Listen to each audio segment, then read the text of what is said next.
This is Vaishnavi Chauhan. आप सभी का बहुत बहुत स्वागत है हमारे इस यूट्यूब चैनल जेन्यून स्टडी पर। आई होप आप सभी बहुत अच्छे होंगे। जैसे कि सीटेट एग्ज़ाम नज़दीक आ रही है तो हम आपके लिए लेकर आए हैं previous year questions practice series, जिसके अंदर आप प्रीवियस ईयर क्वेश्चंस की प्रैक्टिस कर सकते हैं और अपने सब्जेक्ट को और भी अच्छे से स्ट्रॉन्ग बना सकते हैं और साइंस सब्जेक्ट में अच्छा स्कोर कर सकें। हम आपको वो सारे क्वेश्चंस की प्रैक्टिस करवाएंगे जो कि सीटेट एग्ज़ाम में साइंस सब्जेक्ट से पूछे गए हैं। तो चलिए हमारी इस क्वेश्चन सीरीज़ का करते हैं शुभारंभ। लेकिन उससे पहले अगर आपने इस चैनल को सब्सक्राइब नहीं किया है तो प्लीज़ इस चैनल को सब्सक्राइब ज़रूर कर दीजिएगा और जो बेल आइकन है उसको प्रेस करना नहीं भूलिए, ताकि अपकमिंग वीडियोस जो कि क्वेश्चन सीरीज़ जो कि प्रीवियस ईयर क्वेश्चंस पर बनने वाले हैं वो आप तक टाइम टू टाइम पहुँच सके। तो चलिए आज की इस क्वेश्चन सीरीज़ का करते हैं शुभारंभ। टारगेट सीटेट 2024, इसके आज फर्स्ट क्वेश्चन की अगर हम शुरुआत करें तो ये फर्स्ट क्वेश्चन जो है सीटेट 2022 के एग्ज़ाम में पूछा गया है। ये क्वेश्चन जो है कि एक्स कोई पौधा है जो स्वपोषी के साथ साथ विषमपोषी भी है। तो एक्स क्या हो सकता है? क्या वह घटपर्णी हो सकता है? क्या वह शैवाल हो सकता है? क्या वह अमरबेल हो सकता है? क्या वह कवक हो सकता है? सबसे पहले हम लेते हैं घटपर्णी। तो घटपर्णी जो पादप होता है यह स्वपोषी के साथ साथ विषमपोषी भी होता है। स्वपोषी और विषमपोषी क्या होते हैं? स्वपोषी और विषमपोषी होते हैं, स्वपोषी वो होते हैं जो अपना भोजन स्वयं बना लेते हैं और विषमपोषी वो होते हैं जो अपना भोजन जो होते हैं दूसरों से प्राप्त करते हैं। तो घटपर्णी जो पौधा होता है वो एक तो स्वयं भी अपना भोजन बना सकता है और दूसरा ये दूसरों से भी अपना भोजन प्राप्त कर सकता है। घटपर्णी पादप जो होते हैं इनका आकार जो होता है वह घड़े के समान होता है। इस प्रकार से घड़े की जैसी आकृति होती है इनकी, इसलिए इनका नाम घटपर्णी है और इसको पीचर प्लांट के नाम से भी जानते हैं। सेकेंड ऑप्शन की हम बात करें तो सेकेंड ऑप्शन है शैवाल। शैवाल जो है यह पादप जगत का सबसे सरल जलीय जीव है जिनमें प्रकाश संश्लेषण होता है, क्योंकि ये ग्रीन कलर के होते हैं। लेकिन कई शैवाल जो होते हैं जिनमें प्रकाश संश्लेषण नहीं होता है। शैवाल जो होते हैं प्रकाश संश्लेषण के द्वारा अपने भोजन का निर्माण स्वयं कर सकते हैं। थर्ड ऑप्शन की बात करें तो अमरबेल। अमरबेल जो होता है यह एक प्रकार का परजीवी पादप है। ये जो होता है दूसरे पादप से जैसे कि बेर, बबूल, इनसे अपने भोजन को प्राप्त करता है, इसलिए यह परजीवी। इसमें प्रकाश संश्लेषण की क्रिया नहीं होती है क्योंकि इसमें क्लोरोफिल नहीं पाए जाते। फोर्थ ऑप्शन की बात करें तो कवक। कवक जो होते हैं अपना भोजन जो होते हैं वह मृत एवं अवघटित जैव पदार्थों से प्राप्त करते हैं, इसलिए कवक जो होते हैं वह मृतोपजीवी पादप होते हैं जो मृत और घटित जैव पदार्थों से अपना भोजन प्राप्त करते हैं, इसलिए कवक जो होते हैं वह मृतोपजीवी पादप होते हैं। नेक्स्ट क्वेश्चन की हम बात करें तो नेक्स्ट क्वेश्चन है जेड ऐसा सूक्ष्म जीव है जो मानव तथा अन्य जंतुओं के आहार नाल में होता है और भोजन पाचन में सहायता करता है। तो जेड क्या है? क्या जेड जीवाणु है या विषाणु है या शैवाल है या कवक है? तो जो मानव तथा जंतुओं दोनों के शरीर में प्रेजेंट होता है और जो भोजन पाचन करने में सहायता करता है वह होता है जीवाणु। जीवाणु एक प्रोकैरियोटिक जीव है, प्रोकैरियोटिक जीव का यह प्रोकैरियोटिक सेल है और ये एक कोशिकीय होता है। मतलब इनकी बॉडी का निर्माण जो इनके स्ट्रक्चर का निर्माण जो होता है केवल एक कोशिका से होता है। इनके अंदर जो केंद्रक के बाहर का जो न्यूक्लियस मेम्ब्रेन होती है वह नहीं पाई जाती है और इनके अंदर जो सेल ऑर्गेनेली होते हैं कोशिकांग वह सभी एब्सेंट होते हैं। वायरस जो होते हैं, वायरस की अगर सेकंड ऑप्शन की बात करें वायरस जो होते हैं वह सजीव और निर्जीव के बीच की योजक कड़ी कहलाते हैं। सजीव व निर्जीव के बीच की योजक कड़ी कहलाते हैं। क्यों कहा जाता है इनको सजीव और निर्जीव के बीच की योजक कड़ी? क्योंकि ये जब लिविंग में किसी जीवित जंतु में प्रवेश करते हैं तो सजीव की तरह व्यवहार करते हैं और जब जैसे ये टेबल कुर्सी निर्जीव वस्तुओं पर रहते हैं तब ये एक नॉन लिविंग की तरह व्यवहार करते हैं, इसलिए इनको सजीव और निर्जीव के बीच की योजक कड़ी कहा जाता है। थर्ड ऑप्शन की बात करें शैवाल, तो शैवाल के बारे में लास्ट क्वेश्चन में पढ़ाई है कि यह जो होते हैं ये जलीय जीव होते हैं और प्रकाश संश्लेषण के द्वारा अपना भोजन स्वयं बनाते हैं। नेक्स्ट ऑप्शन है कवक। कवक की बात भी की है कि कवक जो होते हैं मृत और अपघटनीय जैव पदार्थों से अपना भोजन ग्रहण करते हैं, और कवक जो होते हैं वह मृतोपजीवी होते हैं। नेक्स्ट क्वेश्चन की हम बात करें तो नेक्स्ट क्वेश्चन है कि निम्न में से किन परिस्थितियों में आग बुझाने के लिए पानी का उपयोग नहीं किया जा सकता। इन 4 सिचुएशन में से ऐसी कौन सी सिचुएशन है जिसमें हम पानी का उपयोग करके आग नहीं बुझा सकते। फर्स्ट ऑप्शन है बिजली से लगी आग, सेकंड ऑप्शन है पेट्रोल से लगी आग, थर्ड ऑप्शन है लकड़ी से लगी आग, और फोर्थ ऑप्शन है कागज से लगी आग। तो जो बिजली से लगी आग है उसमें हम पानी से आग नहीं बुझा सकते, क्योंकि पानी जो होता है वह पानी विद्युत का चालन करता है, विद्युत का चालक होता है पानी। तो अगर आप बिजली उपकरण या किसी विद्युत उपकरण में आग लगी हो और उसको पानी से बुझाएंगे तो पानी जो होता है उसमें भी विद्युत का चालन हो जाएगा या उसमें भी विद्युत उतर जाएगा, विद्युत आ जाएगा, जिससे कि जो आग बुझा रहा होगा जो व्यक्ति उसको हानि हो सकती है, हानि या उसको नुकसान हो सकता है अगर वो पानी से उस विद्युत उपकरण की आग बुझाएगा। तो इसलिए हम एक तो बिजली से लगी आग में पानी का उपयोग नहीं कर सकते और एक पेट्रोल से लगी आग में भी पानी का उपयोग नहीं कर सकते। क्यों? क्योंकि पानी जो होता है पानी वह तेल से भारी होता है, पानी तेल से भारी होता है। तो जब हम पेट्रोल से लगी आग में पानी डालेंगे तो पानी जो होगा वो तेल के नीचे चला जाएगा और पेट्रोल जो होगा वो ऊपर रह जाएगा और जलता ही रहेगा, वो बुझेगा नहीं। इसलिए तेल से लगी या पेट्रोल से लगी आग में पानी का उपयोग नहीं किया जा सकता। तो ऑप्शन नंबर ए और ऑप्शन नंबर बी हमारा सही आंसर होगा। बाकी लकड़ी से लगी आग को हम पानी से बुझा सकते हैं और कागज़ से लगी आग को भी हम पानी से आसानी से बुझा सकते हैं। सिर्फ और सिर्फ बिजली से लगी आग और पानी तेल से लगी आग या पेट्रोल से लगी आग को हम पानी से नहीं बुझा सकते। तो ऑप्शन नंबर 1 व 2 हमारे करेक्ट आंसर। क्वेश्चन की अगर बात करें तो वह है संकटापन्न स्पीसीज की जनसंख्या की दृष्टि पर डाटा का संकलन निम्नलिखित में से किसमें किया जाता है। तो संकटापन्न स्पीसीज होती है, उनकी जनसंख्या की स्थिति पर डाटा का संकलन जो किया जाता है वह रेड डाटा बुक में किया जाता है, रेड डाटा बुक में किया जाता है। इस बुक को प्रकाशित करने वाले संगठन का नाम है IUCN, जिसका फुल फॉर्म है international union for conservation of nature. और इस डाटा बुक में जो संकटग्रस्त प्रजातियां होती है उनका रिकॉर्ड रखा जाता है इस रेड डाटा बुक में। इसके बारे में आप ध्यान रखिएगा। नेक्स्ट क्वेश्चन की अगर बात करें तो धातु P धातु Q को उसके लवण विलयन से विस्थापित कर देती है, परंतु धातु R को उसके लवण विलयन से विस्थापित करने योग्य नहीं है। तो इसमें से सबसे कम अभिक्रियाशील धातु कौन सी है। इनमें हमको सबसे कम अभिक्रियाशील धातु के बारे में बताना है। Option number A P, option number B Q, option number C R, option number D can not be determined. मतलब कि पहली लाइन देखें तो P धातु Q को उसके लवण विलयन से विस्थापित कर देती है।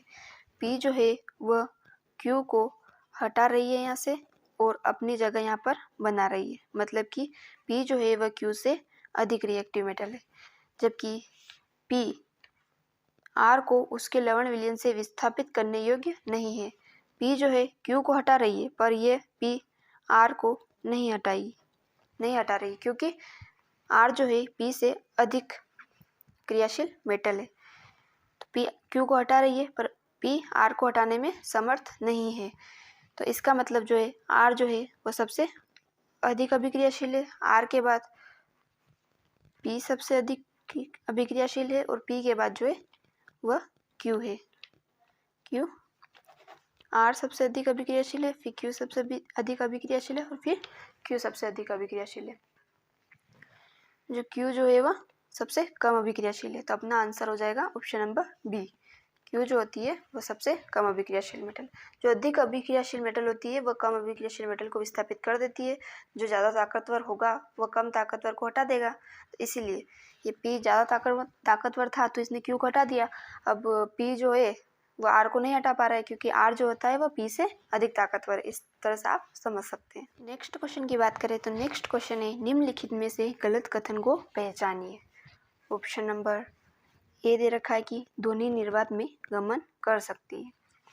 ऑप्शन नंबर बी है कि कंपन की आवृत्ति उच्च है तो तारत्म्य भी उच्च होगा। ऑप्शन नंबर सी है कि सभी कंपन गतियां दोलन होती है। और ऑप्शन नंबर डी है कि बांसुरी में ध्वनि वायु स्तंभ के कंपन द्वारा उत्पन्न होती है। तो यहाँ पर जो है सही आंसर है वो ऑप्शन नंबर ए है। क्यों?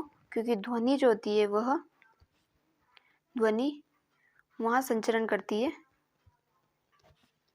जहाँ वायुमंडल उपस्थित होता है, जहाँ वायु होती है, जहाँ वायु प्रेजेंट होती है, जहाँ वायुमंडल उपस्थित होता है।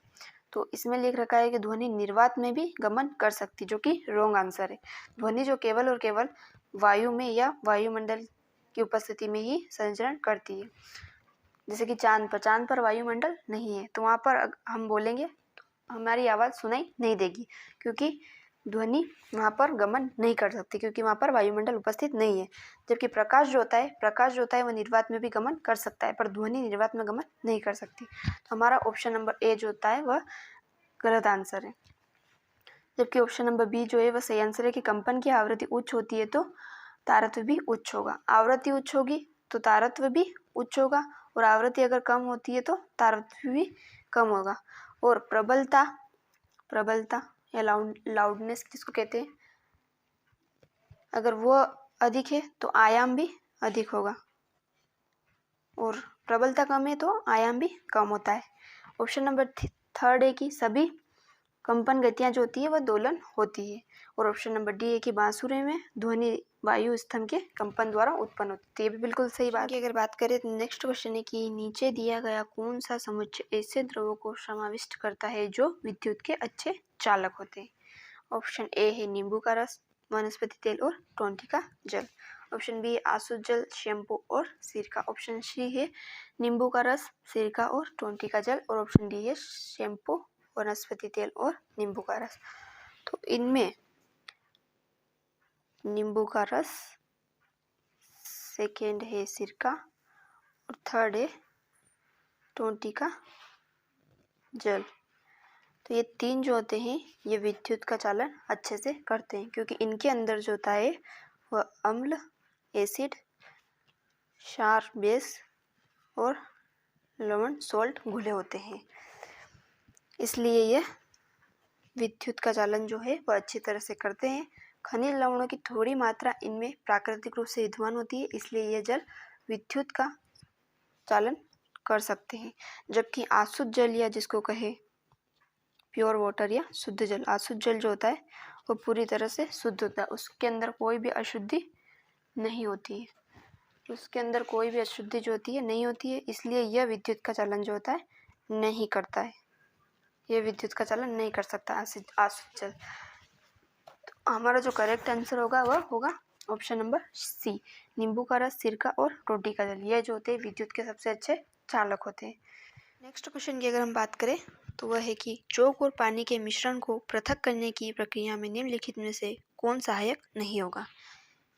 इन 4 ऑप्शन में से ऐसा कौन सा ऑप्शन है जो कि चौक और पानी के मिश्रण को अलग अलग करने में सहायक नहीं होगा। ऑप्शन ए है निस्यंदन, ऑप्शन बी है निस्तारण, ऑप्शन सी है अवसादन और ऑप्शन जो डी है ऊर्ध्वपातन। तो इस क्वेश्चन का जो करेक्ट आंसर होगा वह ऊर्ध्वपातन या सब्लिमेशन। ऊर्ध्वपातन एक ऐसी प्रक्रिया है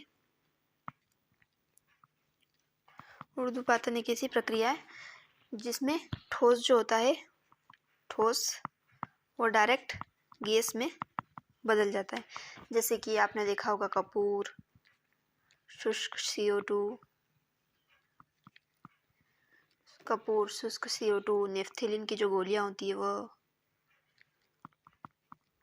और बेंजोइक अम्ल, नौसादर आदि, ये सभी जो होते हैं ये ऊर्ध्वपातन के एग्जाम्पल्स हैं। जैसे कपूर को आप खुले में छोड़ दीजिए और फिर थोड़ी देर बाद देखिएगा तो वो वहाँ से गायब हो जाएगा, क्योंकि वह गैस में रूपांतरित हो चुका होता है।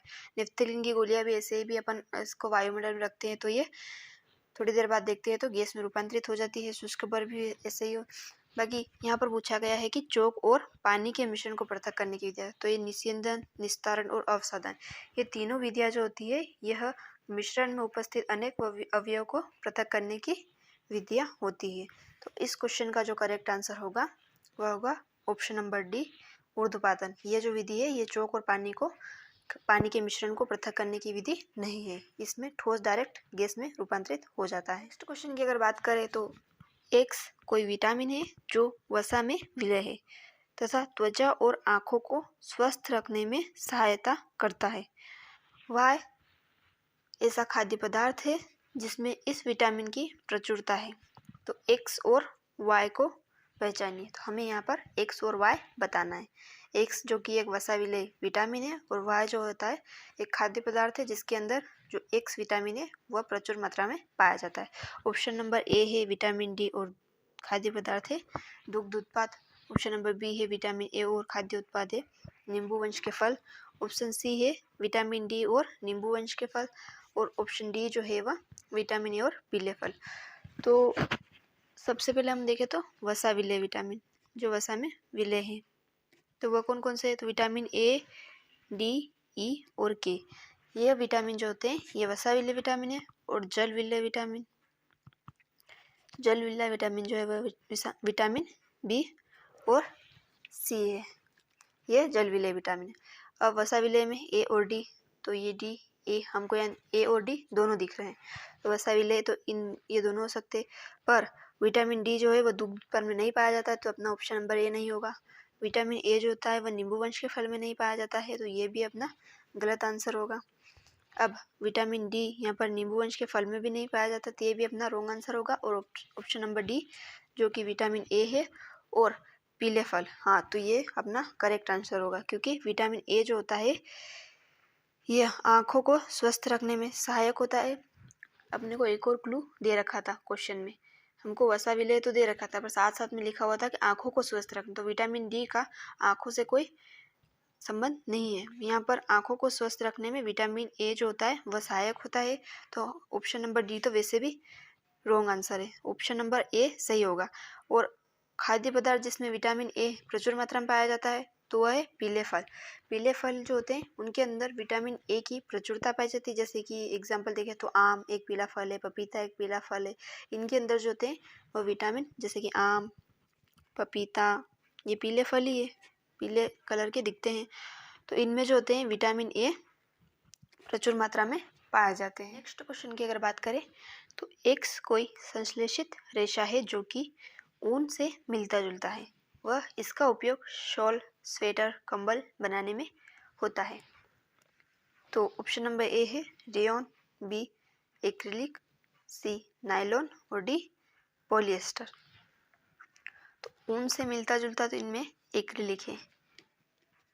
एक्रिलिक है ये ऊन से मिलता जुलता एक रेशा है जो कि शॉल, स्वेटर और कंबल बनाने में उपयोगी होता है। और यह एक्रिलोनिट्राइल नामक सिंथेटिक फाइबर से मिलकर के बना होता है। यह एक्रिलिक जो होता है वह एक्रिलोनिट्राइल नामक सिंथेटिक फाइबर के बहुलक से बने होते हैं। तो हमारा जो करेक्ट आंसर है वह ऑप्शन नंबर बी एक्रिलिक है। नेक्स्ट क्वेश्चन की अगर बात करें तो नेक्स्ट क्वेश्चन है कि नीचे दिया गया कौन सा कथन सही है। ऑप्शन नंबर ए है अनिषेचित अंडाणु में एक क्रोमोसोम होता है। ऑप्शन नंबर बी है अनिषेचित अंडाणु में क्रोमोसोम के 23 युगल होते हैं, 23 युगल या 23 पेयर्स। ऑप्शन नंबर सी है अनिषेचित अंडाणु में एक एक्स अर्थात लिंग गुणसूत्र होता है। या ऑप्शन नंबर डी है अनिषेचित अंडाणु में 22 क्रोमोसोम होते हैं। तो इस क्वेश्चन का जो आंसर होगा वो ऑप्शन नंबर सी होगा कि अनिषेचित अंडाणु में केवल एक एक्स अर्थात लिंग गुणसूत्र होता है। ह्यूमन बींग्स में जो होते हैं वह क्रोमोसोम 2 टाइप के होते हैं। फर्स्ट है ऑटोसोमल और सेकेंड है एलोसोमल। ऑटोसोमल जो होते हैं यह इनके 22 पेयर्स या 22 जोड़े होते हैं जो कि 44 क्रोमोसोम होते हैं। और एलोसोम में केवल एक पेयर होता है जो कि 2 क्रोमोसोम होते हैं। ये जो होते हैं 22 पेयर या ऑटोसोमल टाइप के जो क्रोमोसोम होते हैं ये हमारे बॉडी की स्ट्रक्चर या शरीर के निर्माण में सहायक होते हैं, शरीर निर्माण में सहायक होते हैं। और यह जो होते हैं 2 क्रोमोसोम या ऑटोसोमल और एलोसोमल जो होते हैं, ये 2 पेयर्स जो होते हैं, यह लिंग निर्धारण में सहायक होते हैं। तो इस क्वेश्चन का जो आंसर होगा वह अनिश्चित अंतराणु में एक एक्स अर्थात लिंग गुणसूत्र होता है। नेक्स्ट क्वेश्चन की अगर बात करें तो वह है कि एक्स और वाई ऐसे तत्व हैं जो वायु के साथ अत्यधिक अभिक्रियाशील होते हैं, अतः इन्हें केरोसिन के तेल में भंडारित करके रखा जाता है। एक्स और वाई क्या है? सोडियम या फास्फोरस है, फास्फोरस या सल्फर है, सोडियम या पोटेशियम है, या सल्फर या पोटेशियम है। तो इस क्वेश्चन का जो आंसर होगा वह सोडियम या पोटेशियम होगा। सोडियम को Na इसके प्रतीक से प्रदर्शित करते हैं, जबकि पोटेशियम को K इसके प्रतीक से प्रदर्शित करते हैं। सोडियम और पोटेशियम सबसे ज़्यादा अभिक्रियाशील धातुएं हैं जो कि पानी और ऑक्सीजन, एक तो पानी और ऑक्सीजन के साथ बहुत ही तेजी के साथ अभिक्रिया करते हैं, इसलिए इनको केरोसिन या मिट्टी के तेल में स्टोर करके रखा जाता है। और ये इतने सॉफ्ट होते हैं कि इनको चाकू की सहायता से भी काटा जा सकता है। तो इस क्वेश्चन का जो आंसर होगा वह सोडियम और पोटेशियम होगा। इनको केरोसिन के तेल में स्टोर करके रखा जाता है। नेक्स्ट क्वेश्चन की अगर बात करें तो वह है कि 0.25 मीटर भुजा का कोई हरा घन, 0.35 मीटर भुजा का कोई लाल घन और 0.5 मीटर भुजा का कोई पीला घन किसी चपटी मेज पर रखा है। यदि सभी घनों के द्रव्यमान समान है तो इनमें से कौन सा घन मेज पर अधिक दाब आरोपित करेगा या मेज पर अधिक दाब लगाएगा? तो कल के जो क्वेश्चन सीरीज थी उसमें मैंने आपको एक क्वेश्चन करवाया था, उसमें मैंने आपको बताया था कि दाब बराबर होता है बल बटा क्षेत्रफल। दाब बराबर होता है बल बटा क्षेत्रफल। अब यहाँ पर जो हरा घन है वह है 0.25 मीटर का, जो लाल घन है वह है 0.35 मीटर का, और जो पीला घन है वह है 0.5 मीटर का। तो इस फॉर्मूले से यह क्वेश्चन सॉल्व होगा।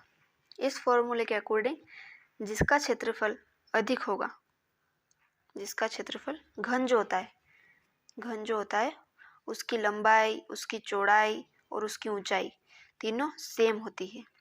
तो ये किधर से भी रखो यह सेम दाब आरोपित करेगा।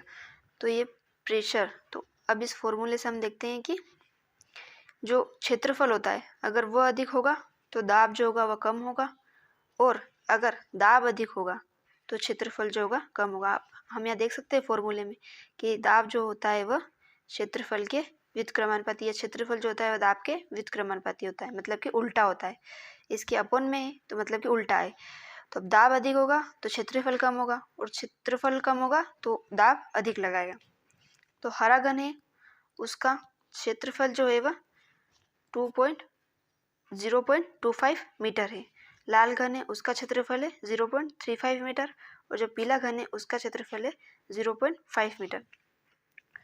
तो यहाँ देख सकते हैं कि जो हरा घन है उसकी भुजा सबसे छोटी है अकॉर्डिंग टू लाल और पीले के।